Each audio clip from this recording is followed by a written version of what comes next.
Dito di ka mamatay. Mamatay ka sa yuta, dili sa kalibutan. Ang atong kalag, diretso na sa langit, dili ka sa impyerno. Karon dito, dili na ta mamatay pagusan. Sa nato, kauban na nato ang Diyos. Kaya ginulat ang bago sa kasal, dili sa pagkakas na mamatay. Namatay lang sa para lang sa rason, mabayaran niya ang atong kasalanan. So karon, regalo sa Ginoo dito, pero ang regalo sa Diyos. Mautatan ko ang regalo, bayaran na dito. Hindi, di ba? Ikaw din sa imong uyab, ang hatag kag bulang, hatag kag pusulit, andong pulit ito. Muli pabayron. Di ba? Yung regalo, di ba? Kasabta na to? So, kung regalo, hindi mo ipabayad. Kasabta na to? Regalo man. So, insert ang regalo, libre mo na ibayad. Okay? So, ang Ginoo, nasa regalo sa kuha. Ito po, kinabuhi mo ulit katapusan. Insert, regalo niya ang langit. So, ang langit, libre mo ibayad.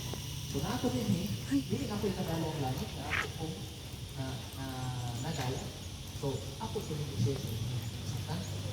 Dili ang simbahan tagiyan kaya po, isang pastor ko, dili ko kaluwas ninyo.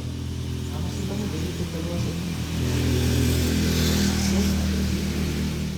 Kasi ang magbuhat sa kaluwasan, 2,000 years. Okay? So, aron, ako magtugay. Bakit? Ito ay bayan. Aron, dili na ta magbayad sa sala, sa kamatayon dito sa Panginoon. Kaya kinsa ang nagbayad si Jesus. Siya na nagpuli sa